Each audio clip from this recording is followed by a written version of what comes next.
सूचना केवल हमारे विचार हैं, वित्तीय सलाह नहीं। निर्णय लेने से पहले खुद शोध करें। किसी भी लाभ या हानि के लिए हम उत्तरदायी नहीं हैं। आज हम देख रहे हैं कोल इंडिया लिमिटेड के 2024-25 Q4 की consolidated financial performance. Starting with the sales, पिछले क्वार्टर से सेल्स में 6% का इंक्रीज हुआ है, मगर कंपनी ने पिछले साल के मुकाबले 1% का सेल्स इंक्रीज रिपोर्ट किया। Expenses 11% quarter on quarter increase हो गए हैं, जो साल भर के -0% के डिक्लाइन के साथ अलाइन करता है। क्वार्टरली सेल्स के कंपैरिजन में एक्सपेंसेस इंक्रीज होना दिखाता है कंपनी ने एक्सपेंसेस मैनेज करने के लिए स्ट्रगल किया। हालांकि कंपनी ने एनुअली अच्छा परफॉर्म किया। ऑपरेटिंग प्रॉफिट, जो पिछले साल के कंपैरिजन में 4% अप हुआ है, quarter on quarter around -4% decrease हुआ है। Operating profit margin OPM annual basis पे 1% से इंक्रीज हुआ है और पिछले क्वार्टर के कंपैरिजन में -3% से डिक्रीज हुआ है। एक्सेप्शनल आइटम्स को ऐड करके अदर इनकम पिछले क्वार्टर के कंपैरिजन में 84% बढ़ गई, बावजूद इसकी ईयरली ग्रोथ 75.5% हुई है। इंटरेस्ट एक्सपेंसेस पिछले क्वार्टर से 7% अप हुआ, लेकिन ईयर ओवर ईयर इंक्रीज 4% हुआ है। डिप्रिशिएशन कॉस्ट्स में 10.5% का क्लाइम देखने को मिला और ईयरली बेसिस पे 39.5% का इंक्रीज देखा गया। प्रॉफिट बिफोर टैक्स एनुअली 12% बढ़ा, लेकिन प्रोसीडिंग क्वार्टर से 8.5% बढ़ा है। इस साल कंपनी ने 24.5% टैक्स पे किया और क्वार्टरली कंपनी ने 26% टैक्स पे किया है। नेट प्रॉफिट ने ईयर ऑन ईयर 11% का इंक्रीज दिखाया, लेकिन लास्ट क्वार्टर से 13% का इंक्रीज हुआ है।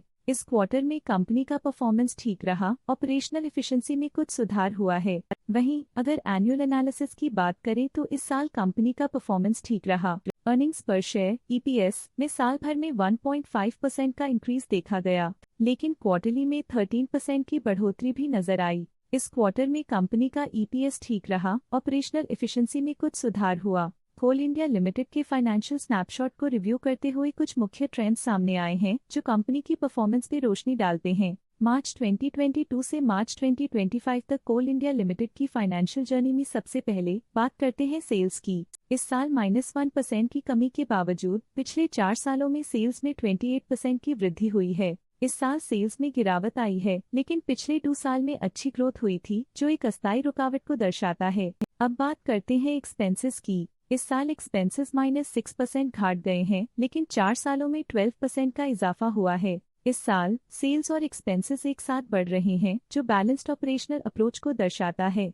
ऑपरेटिंग प्रॉफिट का सफर स्टेडली ऊपर चढ़ रहा है, इस साल 10.5% की बढ़ोतरी के साथ और पिछले 4 सालों में 85% का नोटिसेबल राइज हुआ है। पिछले 3 साल से ऑपरेटिंग प्रॉफिट लगातार बढ़ रहा है, जो कॉस्ट मैनेजमेंट और ऑपरेशनल कुशलता को दर्शाता है। नेट प्रॉफिट का सफर ऊपर की ओर चल पड़ा है, इस साल 8.5% की चढ़ाई के साथ पिछले 4 सालों में 103% की शानदार वृद्धि हुई है। पिछले 3 साल से नेट प्रॉफिट लगातार बढ़ रहा है, जो फाइनेंशियल हेल्थ को मजबूती देते हुए इन्वेस्टर्स का ध्यान आकर्षित करता है। इस साल EPS ने ऊंचाइयों को छुआ है 9% की वृद्धि के साथ, जो पिछले 4 सालों में 103.5% की मजबूत वृद्धि पर आधारित है।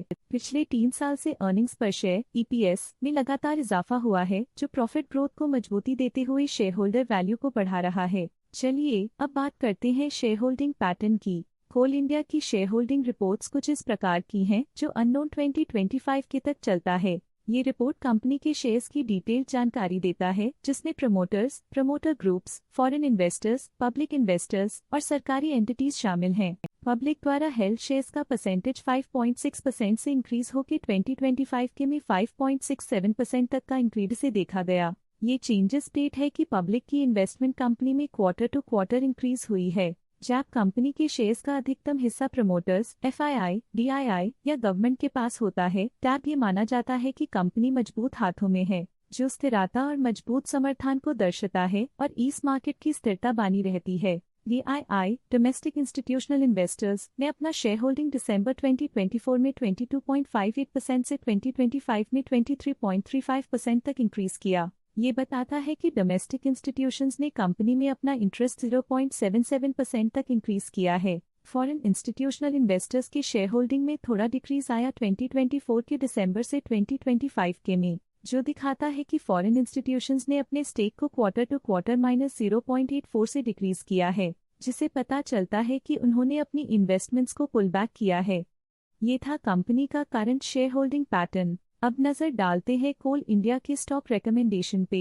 लॉटस स्टॉक का करंट प्राइस 412.4 रुपीस चल रहा है। आईसीआईसीआई सिक्योरिटीज ने स्टॉक की बाय रिकमेंडेशन दी थी। उन्होंने स्टॉक का टारगेट प्राइस 440 का अनुमान लगाया था। रिकमेंडेशन के समय स्टॉक का प्राइस 360.35 चल रहा था, जो करंट प्राइस से 20.9% अप है। मोतीलाल ओसवाल ने स्टॉक की बाय रिकमेंडेशन दी थी। उन्होंने स्टॉक का टारगेट प्राइस 480 का अनुमान लगाया था। रिकमेंडेशन के समय स्टॉक का प्राइस 375.4 चल रहा था, जो करंट प्राइस से 29.5% अप है। आनंद राठी ने स्टॉक की बाय रिकमेंडेशन दी थी। उन्होंने स्टॉक का टारगेट प्राइस 470 का अनुमान लगाया था। रिकमेंडेशन के समय स्टॉक का प्राइस 375.4 चल रहा था, जो करंट प्राइस से 26.8% अप है। EMK ग्लोबल फाइनेंशियल सर्विसेज ने स्टॉक की बाय रिकमेंडेशन दी थी। उन्होंने स्टॉक का टारगेट प्राइस 525 का अनुमान लगाया था। रिकमेंडेशन के समय स्टॉक का प्राइस 392.95 चल रहा था, जो करंट प्राइस से 33.3% अप है। आज के लिए फाइनेंशियल सेक्टर में इतना ही। देखने के लिए धन्यवाद। स्टॉक लेटेस्ट न्यूज अपडेट के लिए चैनल को सब्सक्राइब करें और वीडियो को लाइक एंड शेयर करें।